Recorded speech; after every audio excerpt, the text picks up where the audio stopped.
I was sitting alone in my recliner with a cold beer when the live stream of my own son's $450,000 charity gala hit the part where the MC asked the crowd to applaud every single person who made tonight possible.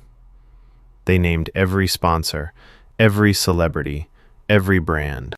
They skipped the one name that had wired the first $315,000 check and paid for the venue, the catering, the lights, and the private jet for the guest speaker.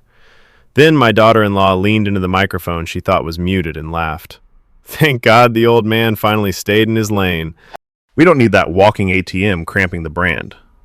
The chat exploded with laughing emojis. I set the beer down, opened my banking app, and hit cancel recurring transfer on every single one of the 14 automatic payments I've been making for 12 straight years. By sunrise the next morning, the first lawsuit was already drafted. They thought they'd buried me quietly. They had no idea I still had the bank records, the wire confirmations, the emails, and 30 years of receipts that could burn their entire soccer empire to the ground. My name is Ray Harlan. For 30 years, I was the kind of defender who made strikers hate their jobs. I captained the USMNT in '98, shut down Ronaldo in the group stage, and later built a modest fortune turning smart real estate deals and a small youth academy outside Dallas into something that actually paid the bills. But the last 12 years, I became something else entirely. I became Dad the Bank, Kyle Harlan's personal financier. My only son, the golden boy striker who never quite made the national team but kept landing bigger and bigger MLS contracts because I kept writing the checks that made the numbers look clean. Let me put the numbers on the table so there's no confusion. Over those 12 years, I wired $1.87 million. That's not guesswork. That's what my spreadsheets say when you add it all up. $312,000 in rent and utilities across 3 different cities while he chased starts in LA, Chicago, and Austin. $287,000 in private coaching and performance staff because the club trainers aren't good enough. $194,000 in medical bills after the 2 ACL scares. $168,000 on the fleet of leased SUVs that somehow always needed upgrading.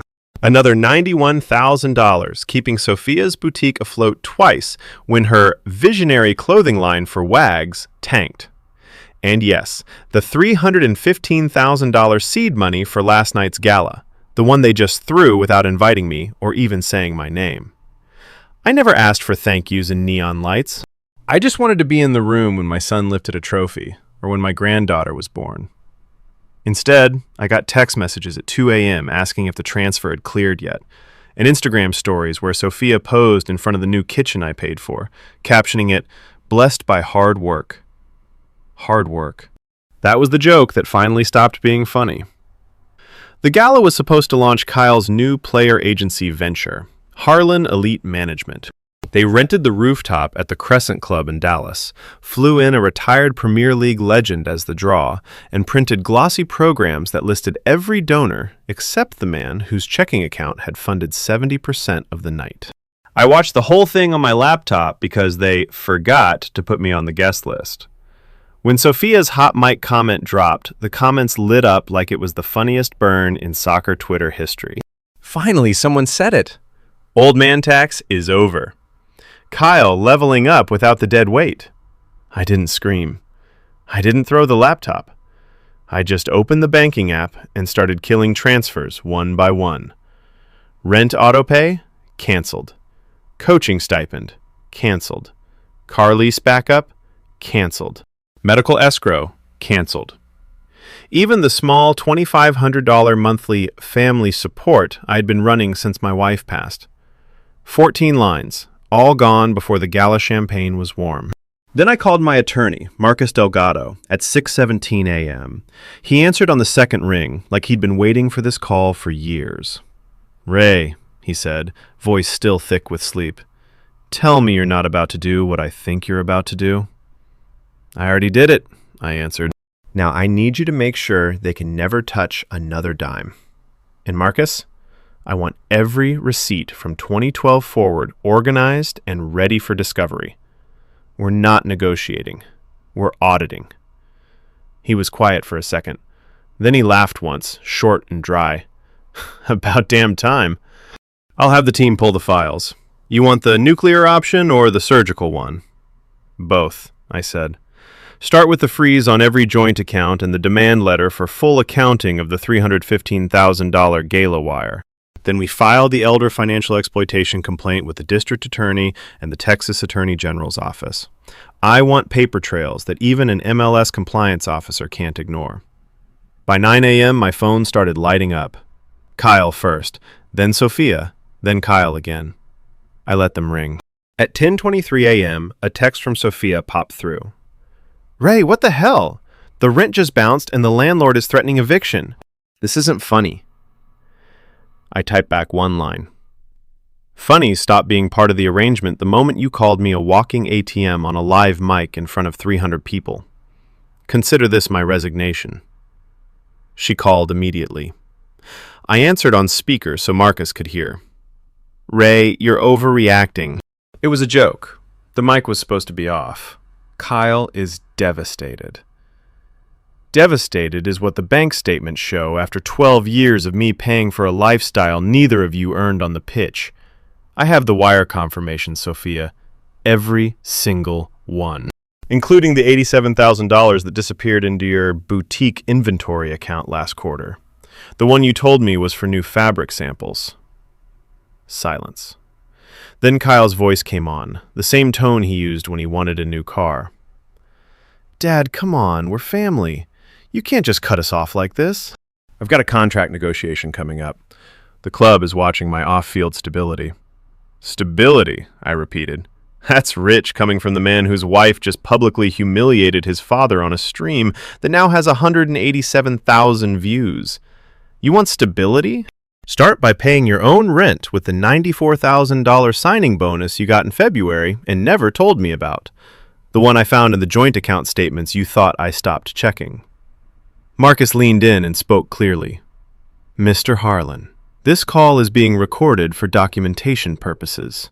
Any further attempts to pressure my client into restoring funds will be noted as continued financial coercion.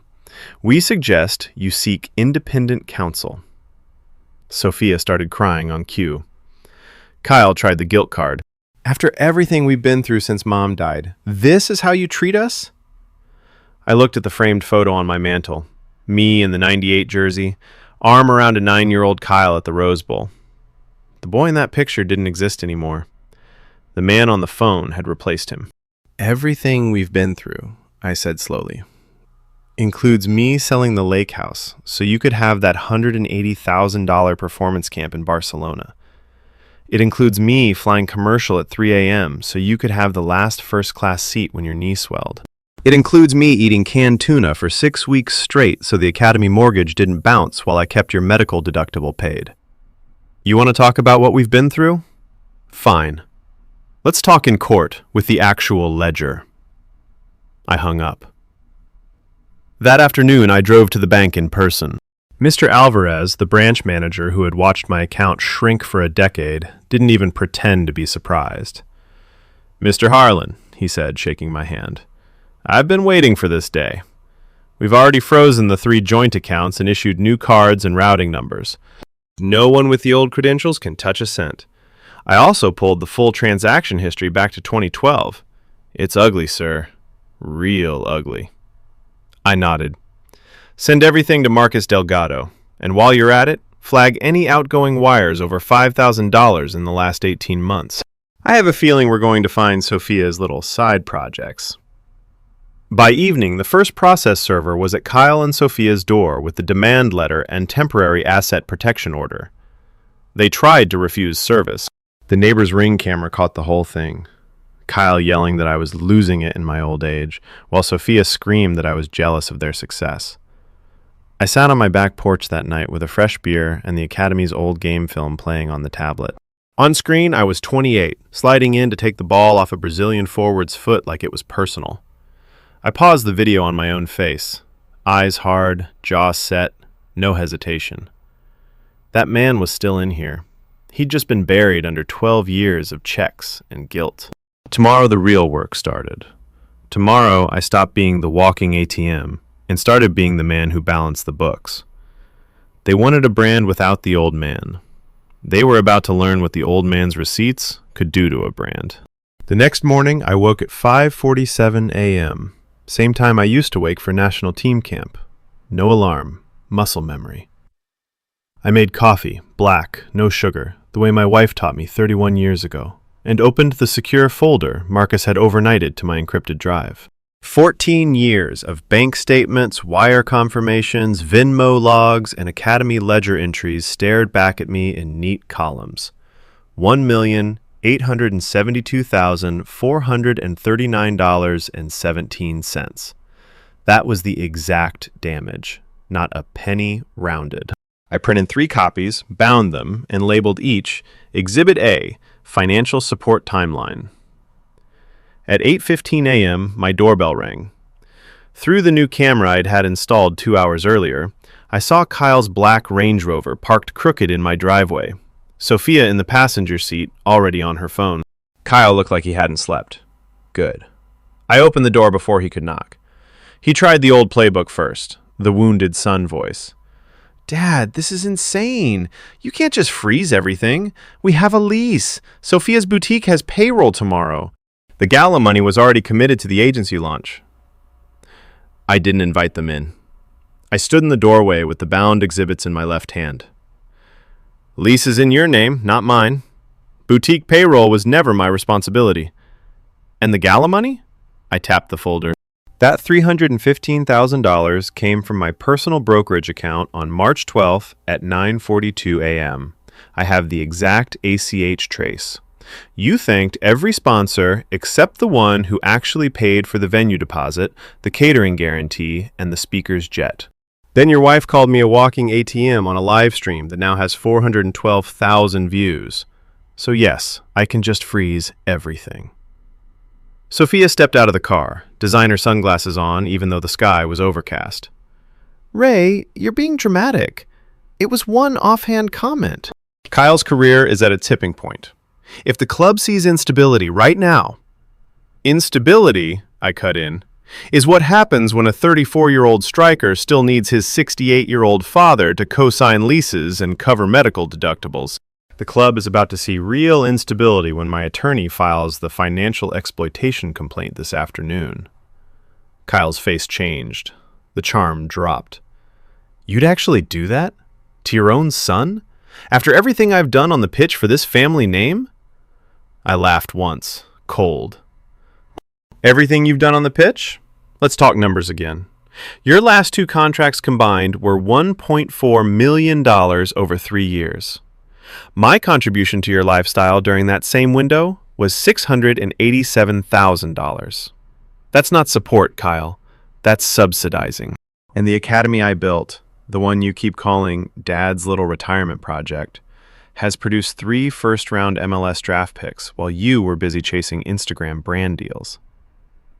Sophia tried to push past me into the house. I didn't move. You don't get to come in here anymore. Locks were changed at 7 a.m. Security system is live. Any attempt to enter without permission will trigger an immediate police response. I already spoke with Detective Ramirez at the Elder Crimes Unit. He's expecting my full packet by noon. Kyle's voice rose. You're really going to ruin me over one stupid joke? I'm your blood. Blood doesn't entitle you to $1.87 million of mine with zero accountability. Blood doesn't let your wife siphon $287,000 into offshore accounts I wasn't supposed to see. I have the Coinbase wallet records too, Sophia. Wallet address ends in 9F4A. Ring any bells? Her sunglasses slipped down her nose. For the first time, she looked genuinely scared. I continued, voice level. Marcus Delgado is filing today for a temporary restraining order, asset freeze on any remaining joint holdings, and a full forensic accounting. We're also notifying MLS Player Relations and the league's compliance office. They take financial integrity very seriously when agents and family are involved. Kyle took a step forward, chest out, the same posture he used when he wanted to intimidate a center back.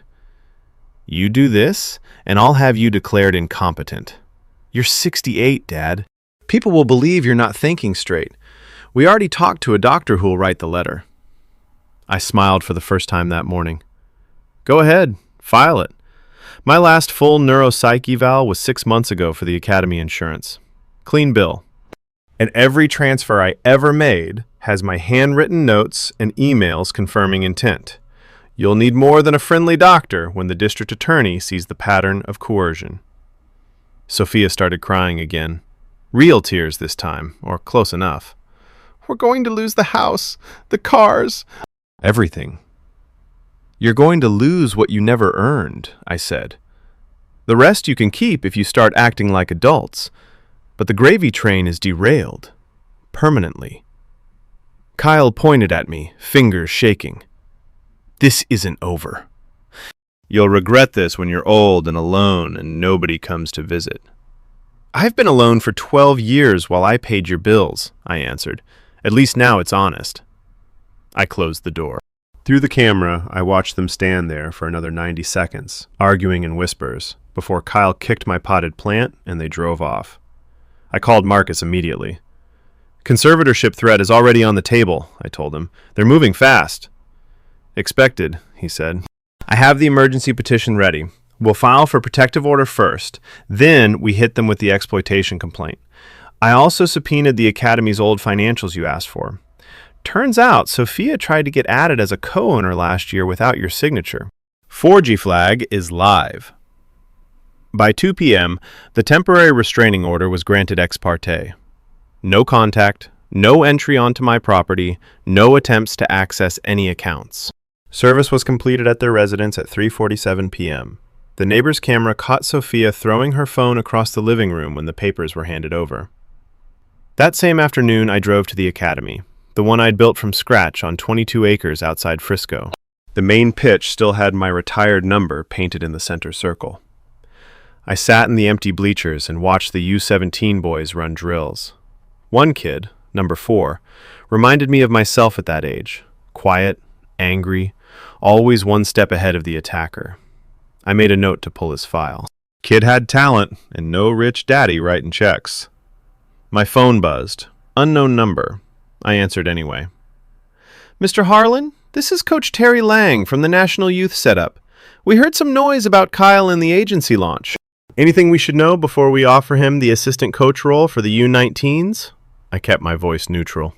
Only that I'm no longer funding any part of his operation, and that I have documentation showing irregular financial activity tied to the proposed agency. I'd be happy to share the relevant exhibits under league confidentiality. Lang was quiet for a beat. Appreciate the heads up. We'll hold off on any offers until things clear. One domino, then another. At 6:12 p.m., Marcus called again. Bank just flagged 3 wires Sophia made last month. $42,000 total to a Shell LLC in Delaware. We're tracing it now. Also, Kyle's current club compliance officer reached out, unofficially. They're nervous about the optics if this blows up publicly. I leaned back on the bleachers, late Texas sun warm on my face. Tell them it's about to get a lot more public, I said. Because tomorrow, we start deposing witnesses, starting with the gala event planner who has emails proving I was deliberately removed from the donor wall.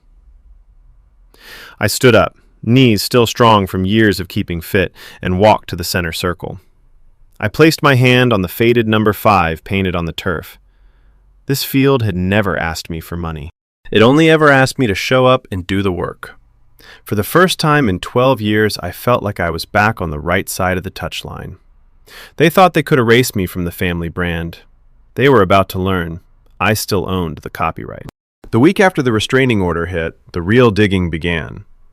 Marcus's forensic accountant, a quiet woman named Carla Ruiz, who used to audit Enron-era books, sat across from me in my kitchen at 7:30 a.m. with 3 laptops open and a stack of color-coded binders. She didn't waste words. Mr. Harlan, in the last 27 months alone, your daughter-in-law moved $287,400 out of accounts you seeded. $149,000 went through a Delaware LLC called Elite WAG Ventures LLC that lists her as sole member. Another $83,000 landed in a Coinbase wallet she tried to hide behind 2 VPNs.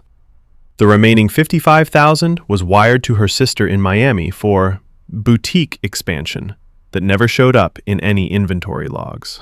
We also found forged signature pages on 2 Academy loan documents where she attempted to add herself as co-signer last October. The notary stamp is real. The signature is not. I stared at the highlighted lines until the numbers stopped swimming. $287,400. That was more than my entire pension for the last 4 years combined.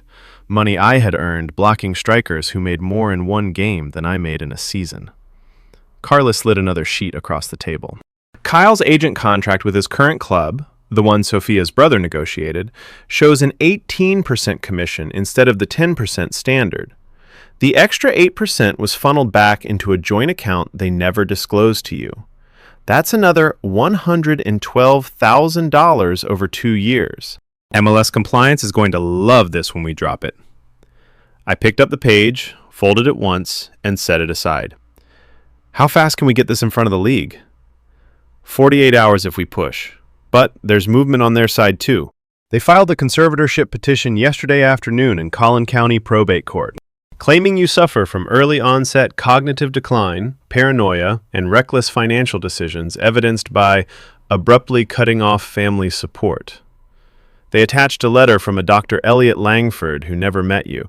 He based his opinion on a 15-minute Zoom call with Sophia. I almost laughed. They're calling me paranoid for installing cameras after they broke into my house with a lawyer last month. Carla nodded. We already have the ring footage time-stamped and notarized.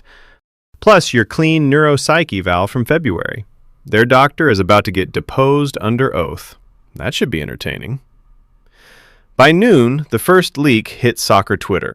Someone, I never asked who, posted side-by-side images. The gala donor wall with my name missing, and the $315,000 wire confirmation with my signature. The caption read simply, "Walking ATM finally said no." The post had 47,000 likes before I finished lunch.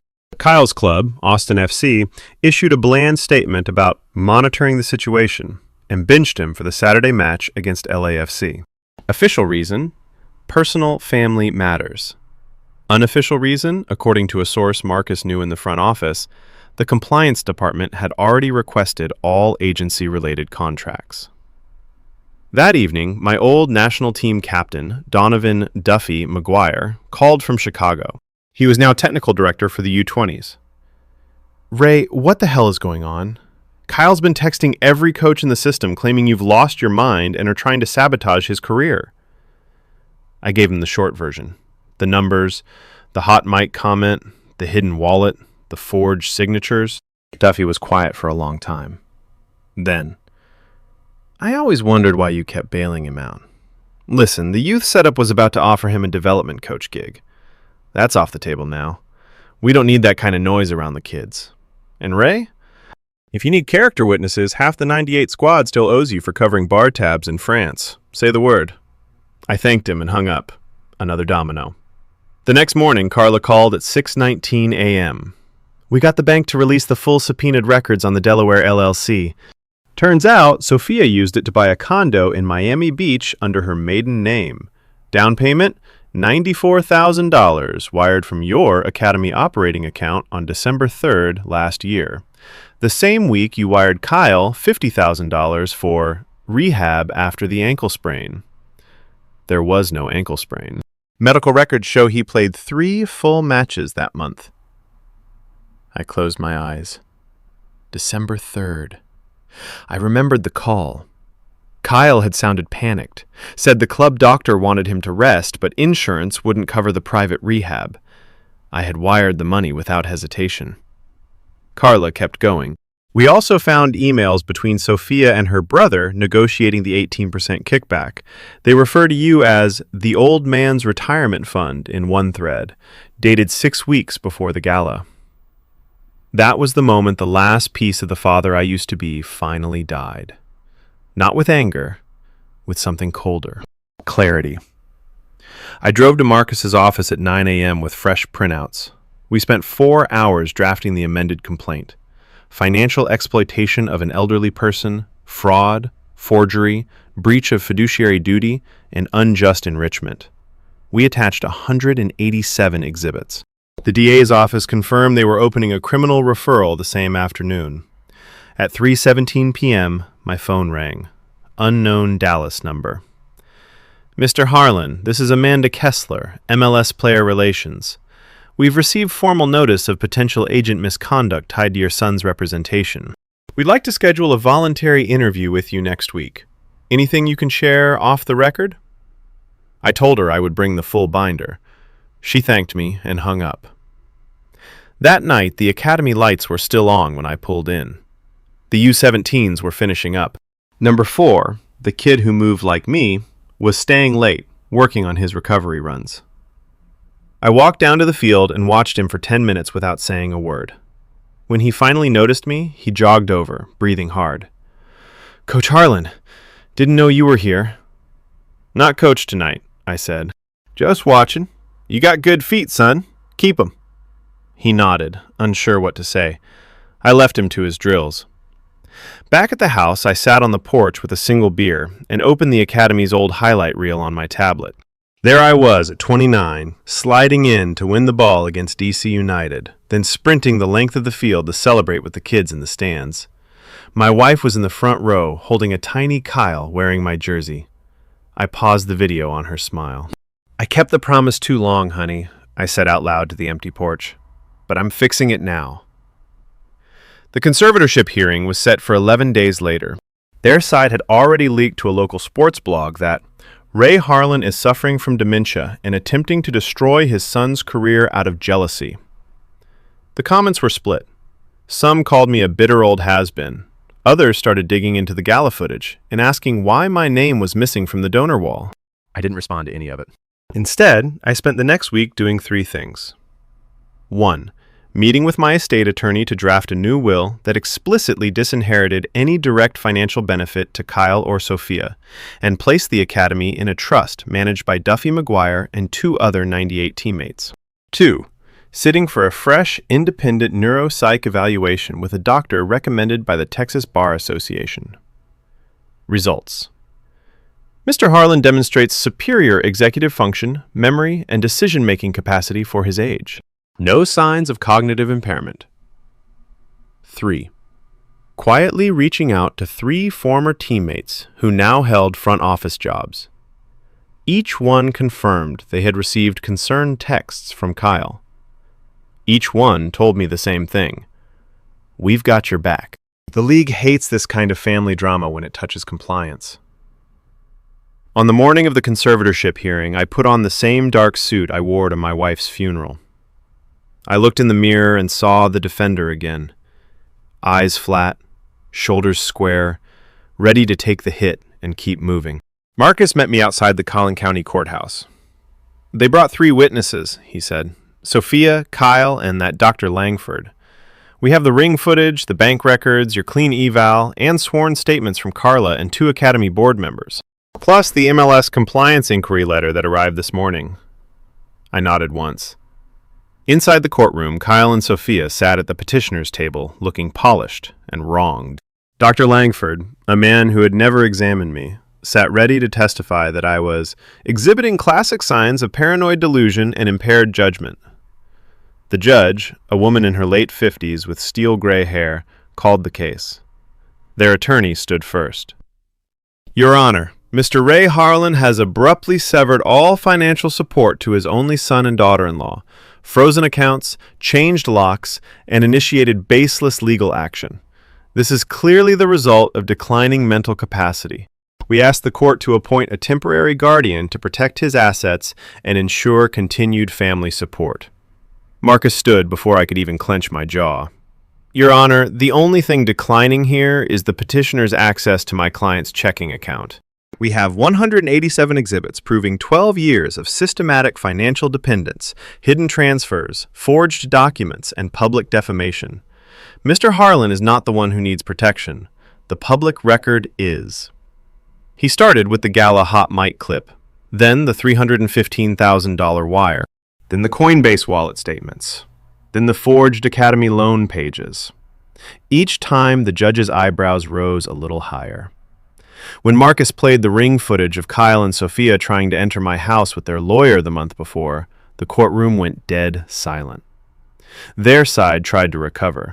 Sophia took the stand and cried about how I had always been like a father to her until I suddenly turned. Kyle testified that I was jealous of his success and trying to ruin his legacy. Marcus cross-examined them like a man who had been waiting 12 years for this moment. Mrs. Harlan, can you explain why $94,000 from Mr. Harlan's Academy account was used as a down payment on a Miami condo titled solely in your maiden name? Sophia's mouth opened, closed, then opened again. No sound came out. Mr. Harlan, on the date you claim your father suffered a sudden mental break, he also completed a full neuropsych evaluation with results showing above-average cognitive function. How do you reconcile that with your petition? Kyle couldn't. By the time Dr. Langford took the stand and admitted under oath that he had never met me, never reviewed my medical history, and based his entire opinion on a Zoom call with Sophia, the judge was openly shaking her head. We rested our case at 4:12 p.m. The judge didn't even wait for closing arguments.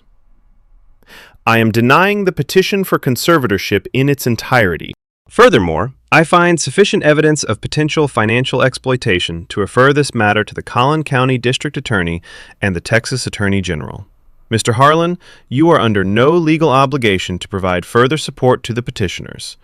Any future attempts to contact or harass you will be treated as violations of the existing restraining order. Court is adjourned.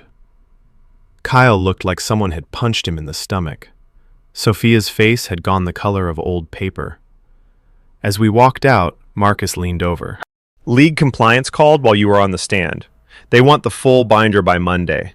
Kyle's agent license is under immediate review. His club just issued a statement saying he has been placed on administrative leave, pending investigation. I stopped on the courthouse steps and looked back at the building. 12 years of checks. 12 years of being tolerated instead of respected. 12 years of watching my son treat me like an ATM with a pulse. It ended here. Not with shouting, not with tears, with paper, with numbers. With the cold procedural machinery of law and league rules that don't care about bloodlines or brand narratives. I took a slow breath of Texas evening air. Tomorrow, the real counterattack began. Tomorrow, we started clawing every dollar back with interest. And the beautiful game, the one I still loved, was about to learn exactly how expensive it is to betray the man who once paid for the lights. The Monday after the conservatorship denial, the MLS compliance office called at 8:07 a.m. sharp. Amanda Kessler's voice was professional, but the edge was unmistakable. Mr. Harlan, we've reviewed the preliminary packet your attorney sent over the weekend. The commission discrepancies, the undisclosed family transfers, and the agency formation documents raise serious red flags under League Bylaws 4.2 and 7.1. We're opening a formal investigation into Harlan Elite Management and your son's representation contract. Kyle has been placed on administrative leave effective immediately. He will not be permitted to train with the first team or represent the club in any capacity until this is resolved. I thanked her and hung up. No gloating, just another line item checked. By 10 a.m., Austin FC issued the public statement I had been waiting for. Following a review of internal compliance matters, striker Kyle Harlan has been placed on administrative leave. The club is cooperating fully with MLS player relations and will have no further comment at this time. The soccer internet caught fire. Clips of the gala hot mic moment were remixed with the compliance announcement. #WalkingATM trended for 6 straight hours. Some fans defended Kyle, calling me a bitter retiree trying to cash in on his son's fame. Others dug deeper and started posting old photos of me wiring money at airport ATMs while Kyle posed with new cleats on Instagram. I didn't read the comments. I was too busy in Marcus's conference room watching Carla Ruiz lay out the next wave of evidence on the long mahogany table. We've traced another $63,000, she said, sliding fresh spreadsheets across. Sophia routed it through her sister's Miami account and then back into a crypto mixer. The wallet activity shows purchases of luxury handbags and a $28,000 deposit on a vacation rental in Cabo last November. The same month, Kyle told you he needed emergency knee imaging that never appeared in any medical file. Marcus tapped the forgery exhibits. We also have the notary, who admitted under oath yesterday that Sophia brought the Academy loan documents pre-signed and asked him to just stamp it real quick. He's cooperating with the DA now. Criminal charges for forgery and exploitation are likely within 30 days. I nodded once. Good. Now what about the club side? Marcus checked his notes. Kyle's agent contract is toast. The 18% skimming violates the standard player-agent agreement. His brother-in-law's license is suspended pending hearing. And here's the kicker. 3 different clubs that were circling Kyle for a trade have all gone silent. Word travels fast when compliance starts sniffing around family money. That afternoon, I got the call I knew was coming. Kyle, from an unknown number because I had blocked his. Dad, you have to stop this. The club just told me I'm not traveling with the team to Seattle. Coach said it's best for the locker room. I'm losing my starting spot because of your vendetta. I kept my voice even. It's not a vendetta, Kyle. It's consequences. You built an agency on my dime and hid the kickbacks.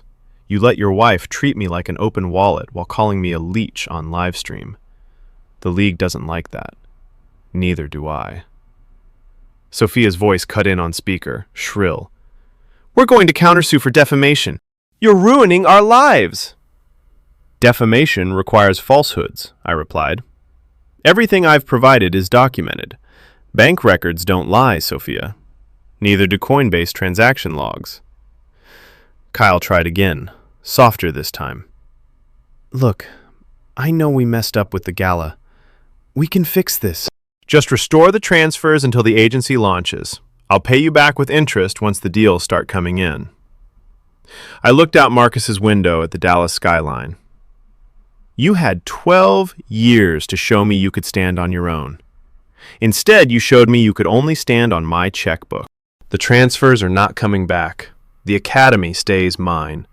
And if you want to keep playing professional soccer, I suggest you start paying your own bills and stop dragging my name through compliance hearings. He started to protest. I ended the call. The next 48 hours brought more movement. My old teammate Duffy McGuire called again. Ray, the U20 technical staff had a closed-door meeting this morning. Kyle's name was removed from every development list. They don't want the distraction. One of the younger coaches asked if you'd be open to running a defensive session for the boys next month. Said the kids still talk about the '98 tapes. I told him I'd think about it. For the first time in years, the idea of stepping on grass with talented kids didn't feel like a distraction from family duty. It felt like coming home. Wednesday morning, the local sports radio station broke the story wider. Sources close to the investigation confirmed that Ray Harlan, former USMNT captain and academy owner, has provided extensive financial documentation showing more than $1.87 million in undocumented support to his son over 12 years, including irregularities in agency formation. The host spent 20 minutes dissecting the gala donor wall omission and the hot mic clip. Callers flooded the lines. Some called me a hero for finally saying no. Others said I should have cut him off years ago. I turned the radio off and drove to the academy instead. The main pitch was empty except for the grounds crew. I walked the sideline where I'd once watched Kyle as a teenager, dreaming he would wear the number 5 I retired. Instead, he had chosen 9 and told reporters in his first MLS interview that, "My dad's glory days are cute, but the game has moved on." I stopped at the center circle and crouched down, running my hand over the faded white line. The turf was still resilient under my palm, the same surface I had poured my own money into maintaining long after Kyle stopped showing up for youth sessions. My phone buzzed. Marcus. DA's office just called. They're filing criminal charges against Sophia for forgery and financial exploitation. Kyle is named as a person of interest, but not yet charged. His club has terminated his contract by mutual agreement, effective end of the week. Severance is minimal because of the compliance cloud. I stood up slowly. How minimal? 2 months base. Nothing near what they were paying him with my money propping up the lifestyle. I exhaled. Another domino. This one hit the hardest because it was the one Kyle had always counted on, the club paycheck that let him pretend he didn't need his father. That evening, the leaks turned into a flood. Someone inside Austin FC posted the internal memo about the administrative leave. Another account shared screenshots of the 18% commission emails. Soccer Twitter did the rest. Kyle's Instagram, once full of sponsored posts and luxury cars, went quiet. Sophia deleted the gala highlights. I sat on the academy bleachers as the sun went down, watching the floodlights click on one by one. Number 4, the quiet kid with my old instincts, was still out there alone, working on volleys. I called him over. "Kid, you got a ride home?" He shook his head. "Mom works late. I usually walk." I nodded toward the parking lot. "Come on, I'll drop you. And tomorrow after practice, stay late. I'll show you how we used to read the play before the striker even touched the ball." His eyes widened. "For real, Coach Harlan?" "For real." On the drive to his house, I didn't talk about Kyle. I talked about spacing, about anticipation, about never letting emotion pull you out of position. The kid listened like every word mattered. When I dropped him off, his mom waved from the porch, tired but grateful. Back at my own house, the silence felt different now. Not empty, clean. The phone rang again at 9:42 p.m. Kyle from yet another new number. "Dad, the club cut me. They said the investigation makes me a liability. Sophia's lawyer says the DA is serious. What the hell am I supposed to do?" I let the question hang for 3 full seconds. "You do what I did at your age," I finally said. "You get a job. You pay your own rent. You stop treating family like an unlimited credit line. And you learn that the beautiful game doesn't owe you anything just because you share my last name." He started to argue, voice cracking. I cut him off gently. "The restraining order still stands. Any further contact goes through Marcus. Take care of yourself, Kyle." "I mean that." I hung up and powered the phone down for the night. In the quiet of my living room, I opened the Academy's financials on my laptop. For the first time in 12 years, the projected budget had no line item for Kyle emergencies. The surplus was already earmarked for new goals, better coaching stipends, and scholarships for kids like number 4, whose parents couldn't afford private training. I closed the laptop and walked to the mantel. The old '98 team photo stared back at me. My wife smiling in the front row, tiny Kyle on my shoulders. I touched the glass once, lightly. "I kept the promise long enough," I whispered. "Now I'm keeping the one I made to myself." Tomorrow, the league investigators would dig deeper. Tomorrow, the DA would move on the forgery charges. Tomorrow, the Academy would open its doors to another generation of defenders who would never have to buy their father's approval with goals or headlines. And I would be on the sideline where I belonged, not as the walking ATM, but as the man who finally balanced the books. The beautiful game was about to get a masterclass in consequences. And this time, the old defender wasn't stepping aside. The courtroom for the civil financial exploitation hearing was smaller than the conservatorship one, but the stakes felt heavier. No conservatorship to hide behind this time, just straight money, fraud, and the cold light of documented betrayal. I sat at the plaintiff's table in the same dark suit, Marcus on my left, Carla Ruiz on my right, with 3 fresh binders labeled Harlan v. Harlan, Exhibits 188-3312. Across the aisle, Kyle and Sophia looked smaller somehow. His agent license suspension had been made public the day before. Her forgery charge was now official. The DA had joined as an interested party, sitting quietly in the back row taking notes. The judge, a no-nonsense man in his 60s named Harlan, no relation thankfully, called the session to order at 9 a.m. sharp. "Mr. Delgado, you may proceed with your case for repayment, damages, and permanent injunctive relief." Marcus stood. He didn't raise his voice. He didn't need to. The numbers did the talking. Your Honor, over 12 years, my client, Mr. Ray Harlan, provided $1,872,439.17 in direct financial support to his son Kyle and daughter-in-law Sophia. This was not a gift. It was coerced through emotional manipulation, false emergencies, and the implicit threat of family estrangement.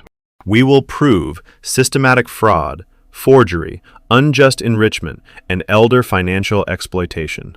We seek full restitution with prejudgment interest at the statutory rate, punitive damages for the willful nature of the conduct, and a permanent restraining order barring any further contact or claims against Mr. Harlan's assets. He started simple. The gala wire. $315,000 transferred March 12th, confirmed by bank records and the event planner's email chain showing Sophia explicitly instructing them to keep Ray off the donor wall because he doesn't fit the brand. The hot mic clip played in open court. Sophia's laugh still sounded tinny through the speakers. Kyle stared at the table. Then came the hidden transfers. Carla took the stand and walked the judge through the Delaware LLC, the Coinbase wallet ending in 9F4A, the Miami condo down payment funneled through the Academy account the same week Kyle claimed a fake knee injury. Every wire had my routing number. Every confirmation email showed Sophia's IP address. $287,400 diverted without disclosure or consent, Carla said, clicking to the next slide, including $94,000 used as equity in real estate titled solely in Mrs. Harlan's maiden name. Sophia's attorney tried to object. The judge overruled before the sentence finished. Their turn. They called Kyle first. He looked like he hadn't slept in days. The confidence that used to drip off him on the pitch was gone. Dad always helped because he wanted to, Kyle testified. It was family. The gala comment was taken out of context. We never forced him to pay anything. Marcus cross-examined without mercy. Mr. Harlan, on December 3rd of last year, did you tell your father you had an emergency knee issue requiring $50,000 in private rehab? Yes, but... And did medical records from your club show any such injury or treatment that month? Kyle hesitated. I don't remember the exact dates. Marcus slid the club medical file across. No entry. Yet your father wired the money the same day. 3 days later, $94,000 from that same Academy account appeared as a down payment on a Miami condo. Care to explain the connection? Kyle had no answer. Sophia took the stand next. She cried on cue, the same performance she used when the rent was due. Ray was like a father to me. I never meant to hurt him. The boutique was struggling. We were going to pay everything back once the agency launched. Marcus played the email thread where she and her brother negotiated the 18% kickback and referred to me as the old man's retirement fund. Does that sound like someone planning to pay it back, Mrs. Harlan? She broke down for real this time. The judge remained stone-faced. We called our witnesses. The bank manager testified that I had been the sole source of funds for years, and that the automatic transfers were canceled only after the gala incident. Duffy McGuire flew in from Chicago and took the stand in a dark suit that still carried the posture of a captain. I've known Ray Harlan since 1994, Duffy said. He's the most disciplined man I've ever met on or off the field. If he cut support, there was a reason. And from what I've seen in these documents, the reason was 12 years of being used. The league compliance officer appeared via video link and confirmed the 18% overcharge violated agent regulations. Harlan Elite Management will not be approved as an agency. Kyle Harlan's player contract with Austin FC has been mutually terminated due to ongoing integrity concerns. Their side rested at 2:30 p.m. We had one more card. I took the stand myself. The judge looked at me over his glasses. Mr. Harlan, you've heard the testimony. Why did you continue providing support for so long if it was unwanted? I kept my hands flat on the rail. Voice steady, the same tone I used in the huddle when we were down a goal. Because I loved my son. I thought if I kept the roof over his head and the bills paid, he would eventually stand on his own and maybe even thank me. I was wrong. The gala was the moment I realized I wasn't family. I was an ATM with an expiration date. When Sophia called me a walking ATM on a live stream in front of hundreds of people and thousands more online, something finally broke. Not my mind, my tolerance. I stopped the transfers because my money is mine to protect, just like any other retiree who worked 40 years in this game. I raised a striker. I didn't raise a dependent. The courtroom was quiet enough to hear the air conditioning. Marcus had no further questions.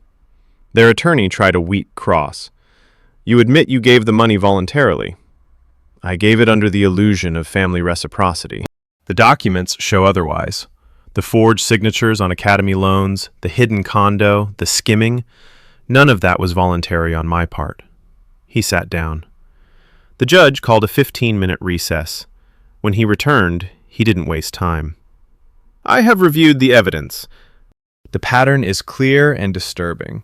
Mr. Ray Harlan provided substantial financial support over many years that was exploited through deception and forgery.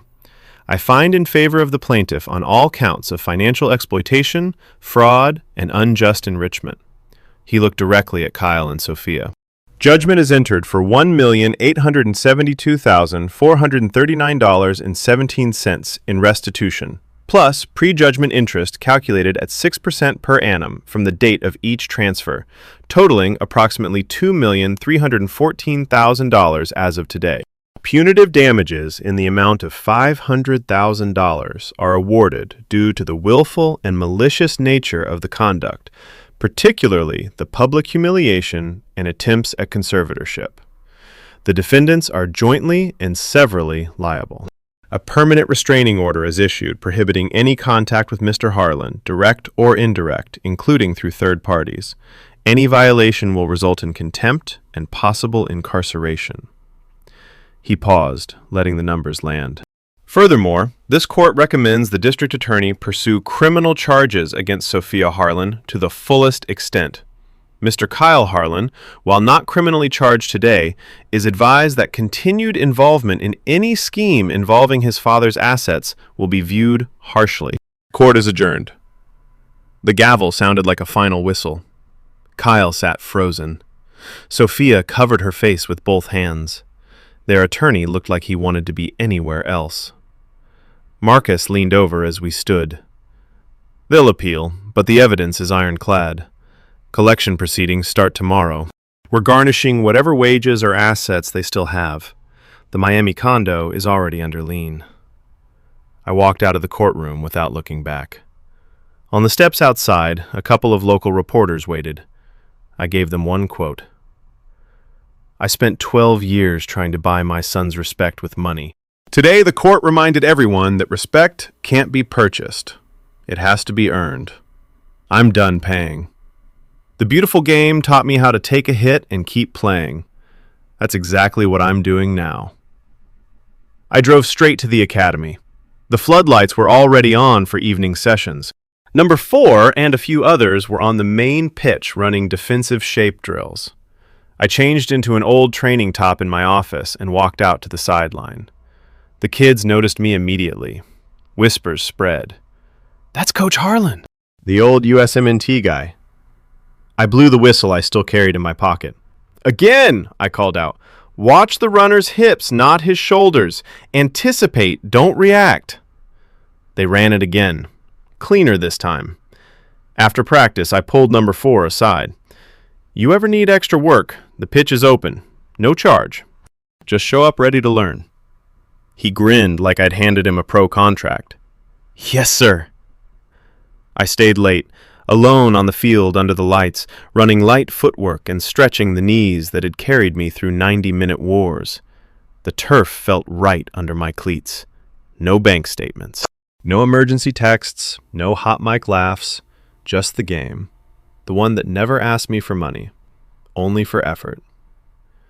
Back at the house that night, the silence was complete. No ringing phone, no guilt. I opened a cold beer, sat in the recliner, and turned on old 98 highlight footage. There I was, sliding in, winning the ball, starting the counter. I raised the bottle toward the screen. To balancing the books, I said quietly. Tomorrow, the collection process would grind forward. Tomorrow, the league would likely ban Kyle from any official representation roles. Tomorrow, Sophia would face arraignment on the forgery counts. But tonight, for the first time in 12 years, I slept without calculating how much I owed my own son just to keep him in my life. The old defender had finally reclaimed the pitch, and the boundaries around it were now ironclad.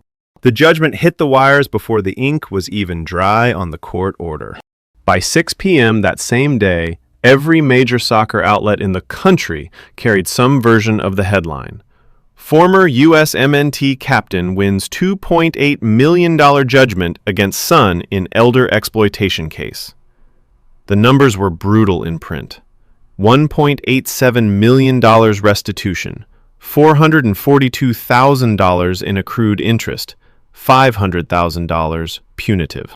Total exposure just north of $2.8 million. MLS Player Relations issued a terse statement confirming Kyle's player contract had been terminated for cause and that his brother-in-law's agent license had been permanently revoked.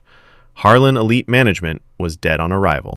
I sat in the academy office with the television muted on the local news, replaying the courthouse steps clip where I had spoken my one line about respect not being for sale. The phone stayed silent for the first time in weeks. No desperate texts, no new numbers. Just the low hum of the air conditioning and the distant sound of balls being kicked on the practice fields. Marcus called at 7:12 p.m. Collection is live. We've already recorded the judgment as a lien on the Miami condo and the Austin residence. Their bank accounts were drained to almost nothing, but we froze what was left, $11,400 combined. The Range Rover is in Sophia's name. We're filing for turnover tomorrow. IRS has been notified of the unreported income from the skimming. They move fast when forgery and elder abuse are involved. I asked the only question that mattered. Criminal side? DA's office is moving on Sophia first. Arraignment set for next Thursday. Forgery, exploitation, and now tax evasion on the hidden transfers. Kyle is listed as a co-conspirator, but they're offering him a cooperation deal if he testifies against her and stays completely away from you. His attorney is begging him to take it. I exhaled slowly. Tell them I have no objection to the deal as long as the restraining order remains ironclad and he never sets foot near this academy or my name again in any professional capacity. Marcus paused. You sure? You could push for him to be charged too. I'm sure. I don't want him in prison. I want him gone from my life. Let the league and the debt do the rest. The next morning, the real financial takedown accelerated. Austin FC released Kyle officially at 9 a.m. The statement was clinical. Due to violations of league integrity policies and personal conduct issues, the club has terminated the contract of striker Kyle Harlan. No severance beyond the minimum required. His Instagram, once boasting 340,000 followers, lost 40,000 overnight. Sponsorship deals evaporated. The luxury watch brand that had been courting him for an ambassador role sent a quiet email canceling the meeting. Carla Ruiz was already in my kitchen by 10 a.m. with fresh bank traces. We found the last piece, she said, sliding another spreadsheet across the table. Sophia funneled $41,000 through a shell company last month to pay for the private jet at the gala. That jet was supposed to be sponsored. Instead, it was paid for with your money, while they thanked everyone else on stage. The event planner just signed an affidavit confirming Sophia instructed her to keep the old man's contribution invisible. I stared at the line item. $41,000 for a 4-hour flight so a retired Premier League has-been could pose for photos. Money that could have funded 20 full scholarships at the academy. Marcus joined us via speaker. League compliance just issued the final ruling. Kyle is banned from any player representation or agency involvement for 5 years. His brother-in-law is banned for life. Any club that signs Kyle now will face heightened scrutiny. Effectively, he's radioactive. By afternoon, the public statement started rolling in from people I hadn't spoken to in years. Duffy McGuire posted on X. Ray Harlan taught me what loyalty to the badge means. Sad to see his own blood treat him like an ATM. The game remembers. The post got 127,000 likes in 3 hours. 2 other 98 teammates reposted with their own short messages of support. The narrative shifted from bitter dad to 12 years of quiet sacrifice finally exposed. Even some of Kyle's former teammates started liking the posts. The locker room had turned. That evening, I drove to the academy again. The U-17s were in the middle of a small-sided game. Number 4 was organizing the back line like he'd been doing it for years. I stood on the sideline and watched without interrupting. When practice ended, the kid jogged over, sweat dripping. "Coach, you see that recovery run I made on the counter?" "I saw it. You read the play before the striker even committed. That's what wins games." He beamed. "My mom said she saw the news about your son. She said you're a good man for still showing up here every day." I put a hand on his shoulder.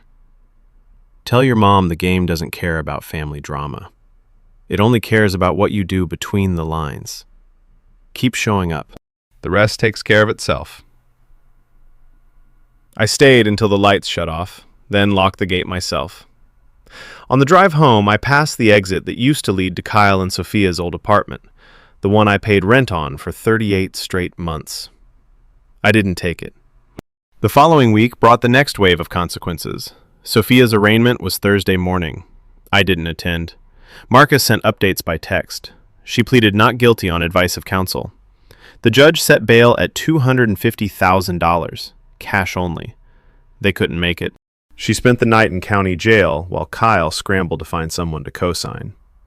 By Friday morning, the Miami condo was officially listed for short sale to cover part of the judgment. The realtor's listing photos showed the same furniture I had paid for 3 years earlier. Kyle's new reality settled in hard. With no club, no agency, no income, and a mountain of debt now in his name, he moved into a one-bedroom apartment in a complex that didn't require first and last month's rent up front. The Range Rover was repossessed on Saturday. Sophia was released on a surety bond arranged by a distant relative, but the conditions included surrendering her passport and staying within Collin County. Marcus called Sunday evening with the latest. IRS audit notice arrived today for both of them. The unreported income from the skimming and the gala donations that were actually your wires triggered automatic flags. They're looking at 6 figures in back taxes plus penalties. Collection on our civil judgment is moving forward too. We've already seized the joint brokerage account that had $18,000 left. Next up is wage garnishment on whatever Kyle earns from any future non-league work. I listened without satisfaction, just the quiet click of finality. "How's the academy looking?" I asked instead. "Better than ever." The scandal actually brought in 3 new major donors who read the coverage and wanted to support the right way to do youth soccer. We're projecting an extra $220,000 in scholarship funding this year. That night, I sat on the back porch with no beer, just the quiet Texas dark. The restraining order was permanent. The judgment was enforceable. The league had drawn its line. Sophia faced real jail time if convicted. Kyle's career as he knew it was over. I thought about the boy who used to run onto the field after my games, wearing my number 5 jersey 2 sizes too big. That boy was gone. The man who replaced him had made his choices, and I had finally made mine. The next morning I called a meeting of the academy board, the 398 teammates who had agreed to serve as trustees under the new will. We sat in the small conference room overlooking the main pitch. "I'm renaming the main field," I told them. "From now on, it's Harlan Defense Academy Field. Not after me as some ego trip. After the standard I expect every kid who trains here to meet. No handouts, no excuses, just effort and integrity." Duffy nodded. "Fitting. And Ray?" The U-20 staff called again. "They want you to run a defensive masterclass for the national pool next month. No pay, just your time." I smiled for the first time in weeks. "Tell them I'll be there, cleats and all." That afternoon, I walked out onto the newly named field while the U-17s warmed up. Number 4 spotted me and raised a hand in salute. I raised mine back. "Defensive shape!" I called out, voice carrying across the grass the way it used to in stadiums that held 60,000. "Hips, not shoulders. Anticipate the pass, not the player." They moved into position like they'd been waiting for the command. I stood on the sideline, arms folded, the late sun warm on my shoulders. No ringing phone in my pocket, no emergency transfer requests, no hot mic laughter echoing in my head. Just the sound of cleats on turf, kids calling for the ball, and the quiet knowledge that every dollar I had spent trying to buy love had finally been reclaimed. Not just by court order, but by the simple act of choosing myself. The beautiful game stretched out in front of me again, wide and green and honest. And for the first time in 12 years, I was free to play it on my own terms. The old walking ATM was gone. The defender was back. And the boundaries around his life were now permanent, ironclad, and enforced by law, league, and the quiet satisfaction of a man who had finally stopped paying for affection he never truly received. The final hearing came 3 weeks later, in the same Collin County courtroom where the conservatorship had been denied. This time, it was the enforcement and contempt phase. Kyle and Sophia sat at the defense table, looking like they had aged 5 years in 5 weeks. Kyle's face was gaunt, the kind of hollow look that comes from sleeping on a friend's couch and eating gas station food. Sophia's designer sunglasses were gone. Her eyes were red and sunken. Their new court-appointed attorney looked like he had drawn the short straw in the public defender's office. I sat with Marcus and Carla, the judgment binder now thick enough to need 2 hands to lift. The judge entered at 9 a.m. sharp and didn't bother with pleasantries. "We are here on the plaintiff's motion for enforcement of judgment, turnover of assets, and contempt sanctions. Mr. Delgado, proceed." Marcus rose. His voice was calm, procedural, lethal. "Your Honor, despite the clear $2.814 million judgment, the defendants have made 0 voluntary payments. They have instead attempted to conceal remaining assets, violated the permanent restraining order twice by driving past Mr. Harlan's residence, and continued to post defamatory content on social media referring to my client as the bitter old man who destroyed his own son. We have GPS data, Ring camera footage, and archived posts as exhibits. We ask the court to order immediate turnover of the Miami condo, the remaining vehicle, and any future earnings, plus 30 days in county jail for each defendant on the contempt counts, unless full compliance is shown today." Their attorney tried to argue good faith. The judge cut him off after 30 seconds. "Counsel, the judgment is final. Appeals have been denied. The only question is how much pain your clients want to feel before they comply." Sophia took the stand first. She swore she had nothing left, that the boutique had closed, that every penny had gone to legal fees. Marcus played the latest bank records showing a $9,200 deposit from an unknown source 2 weeks earlier, traced in real time to a GoFundMe page titled, "Help Kyle Harlan Fight Injustice." The page had raised $14,300 before it was taken down after MLS compliance threatened legal action. The judge's face hardened. "So you solicited donations using the very scandal you created. That money belongs to the judgment creditor. Turn it over immediately or I will hold you in contempt right now." Kyle followed. He looked straight at me for the first time in months. "Dad, I know I screwed up. I was stupid. Arrogant. But I'm your son. This judgment will ruin me forever. Can't we work something out? 10% a month, or—" Marcus didn't even let him finish. "Your Honor, the defendant is attempting to relitigate the merits in an enforcement hearing." The time for negotiation ended when he allowed his wife to call his father a walking ATM on a public live stream. The judge leaned forward. "Mr. Harlan, you have had every opportunity to show remorse through action. Instead, you violated the restraining order, solicited public sympathy funds, and continued to treat this court's orders as suggestions. I find both defendants in willful contempt." He didn't raise his voice. He didn't need to. 30 days in the Collin County Jail for each of you, beginning today, unless the full $2.814 million is satisfied, or a court-approved payment plan with immediate substantial payment is presented within the hour. The Miami condo is hereby ordered transferred to a court-appointed receiver for immediate sale. Proceeds to Mr. Ray Harlan. Any wages or future earnings above $2,500 per month are subject to 75% garnishment until the debt is cleared. The permanent restraining order is reaffirmed with an added no harassment clause covering social media and third-party proxies. Any future violation will add 6 months per incident. Court is adjourned. The gavel cracked like a starter's pistol. Deputies moved in immediately. Kyle stood frozen. Sophia started crying again, but this time the tears didn't move anyone. As they were let out in cuffs for processing, Kyle looked back at me one last time. His mouth opened, but no words came. I met his eyes without anger, without triumph, just the flat, steady gaze of a man who had finally drawn the line and meant it. Marcus shook my hand outside. It's over, Ray. The receiver will handle liquidation. IRS liens are already stacking on top of ours. They'll be paying this debt for the next decade, minimum. Criminal case against Sophia goes to trial in 4 months. Kyle's cooperation deal is signed. He testifies, stays away, and keeps his mouth shut publicly. I nodded once. Make sure the Academy never sees their names again. Not on a plaque, not in a donation, not even in conversation. Already drafted into the trust documents.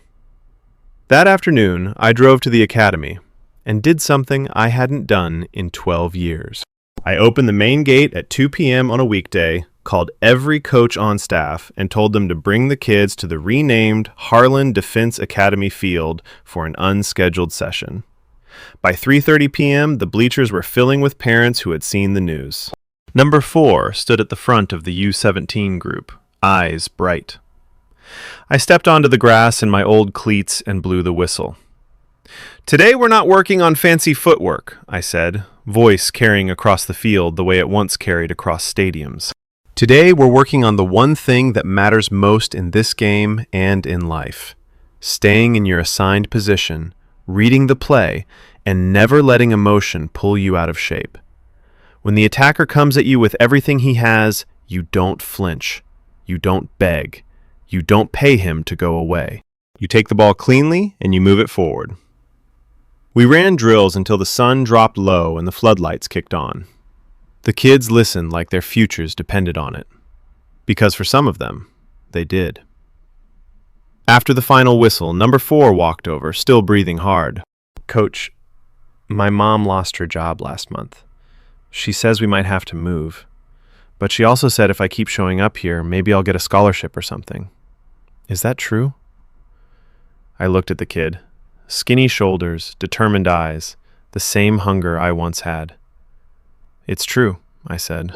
We just added 12 new full-ride spots funded by the judgment money that came back today. You keep working like you did this afternoon, you're at the top of the list. His face lit up like I had handed him the World Cup trophy. That night I sat alone on the porch with one cold beer and the Academy ledger open on my lap. The scholarship fund line now showed a balance of $387,000. Every cent clawed back from the judgment and the new donors who had read the story and wanted to back the right side of the game. No more emergency wires, no more 2 a.m. guilt texts, no more hot mic laughter, just the quiet satisfaction of a balanced book and a pitch that belonged to the next generation. The phone stayed dark. The restraining order held. The league had spoken. The court had spoken. The money was returning where it belonged, to the grass, to the kids, to the defender who had finally stopped paying for a love that was never real. I raised the bottle toward the empty chair where my wife used to sit. We're good, honey, I said softly. The old man finally learned how to say no, and the beautiful game is better for it. Tomorrow I would run the defensive masterclass for the National U20 pool. Tomorrow, more kids would learn how to anticipate instead of react. Tomorrow, the Academy would open its doors wider than ever. But tonight, for the first time in 12 long years, Ray Harlan slept like a man who owned every inch of his own life again. The walking ATM was dead. The captain was back on the field. And the boundaries around his heart, his money, and his name were now permanent, documented, enforced, and unbreakable. The sun was setting low over the Academy fields when I finally stepped off the grass for the last time that season. 6 months had passed since the courtroom gavel sealed the judgment, and the world had kept turning exactly as the numbers predicted. Kyle and Sophia had served their 30 days. They came out quieter, thinner, and permanently marked. The Miami condo sold at auction for $680,000 after the receiver took its cut. The Austin house followed 2 weeks later. The Range Rover and the last scraps of jewelry and designer bags brought in another $94,000. Every penny went straight to the judgment account. The IRS added its own liens for the unreported income, pushing their total debt north of $3.4 million when penalties hit. Sophia took a plea on the forgery charge, 18 months probation, 200 hours of community service, and a permanent ban from handling anyone else's finances. Kyle kept his end of the cooperation deal. He testified in a closed hearing, admitted the skimming and the pressure tactics, and then disappeared from public view. Last I heard through Marcus, he was working construction in a small town outside San Antonio, living in a studio apartment and riding the bus to job sites. No more cleats, no more brand deals, no more calls to Dad. I never heard his voice again.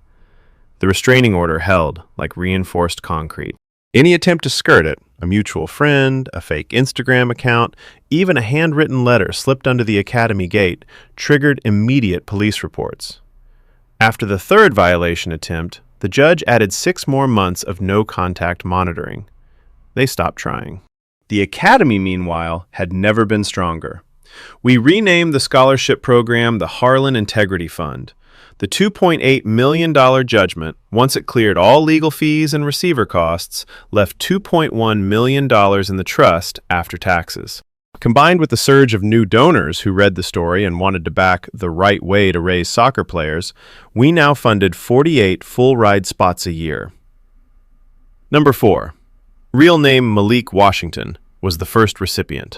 He started varsity at his high school, made the regional all-star team, and earned an invitation to the U-17 national camp. Every time I watched him slide in to win a ball cleanly, I saw the defender I used to be. Never once did I wonder if his parents were secretly wiring me money to keep him on the team. I stood on the sideline of the main pitch, now officially Harlan Defense Academy Field, on a warm October evening and watched the U-19s run through finishing drills. The floodlights painted long shadows across the grass. Duffy McGuire was beside me, arms folded, the same stance we used to take before big World Cup qualifiers. "You did it, Ray," he said quietly. "You took the hit, stayed on your feet, and rebuilt the back line stronger than before." I nodded once. "Took 12 years too long. But the pitch doesn't keep score on how late you wake up. It only cares that you show up ready." Duffy chuckled. "The U-20 staff still talks about that masterclass you ran. 3 of those kids made the last camp. One of them quoted you verbatim in his interview. Hips, not shoulders. Anticipate, don't react. They're calling it the Harlan rule now in the youth setup." I allowed myself a small smile. "Good.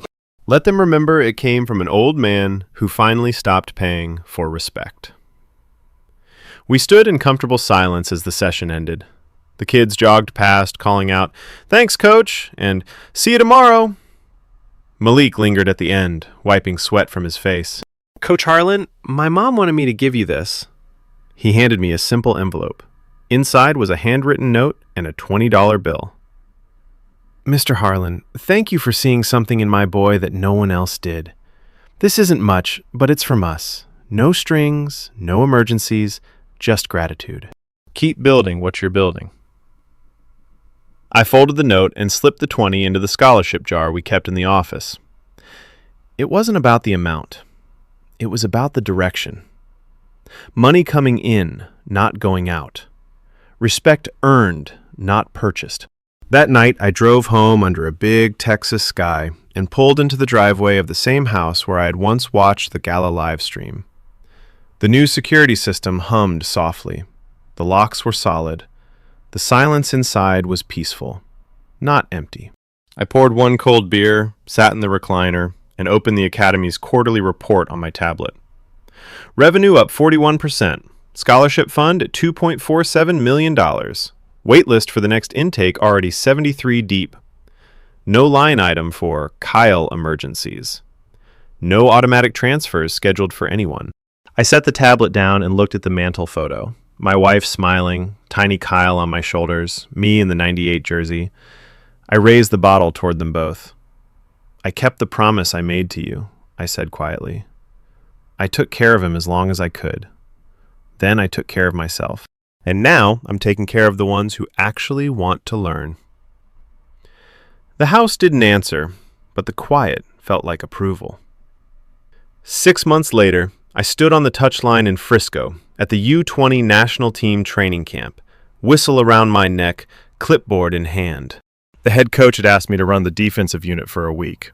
15 of the best young prospects in the country listened as I broke down positioning, recovery runs, and the mental side of shutting down an attacker. Listen, I told them during water break, this game will try to make you pay for everything. Fame, money, love, legacy. Don't. The only currency that matters between these lines is effort and integrity.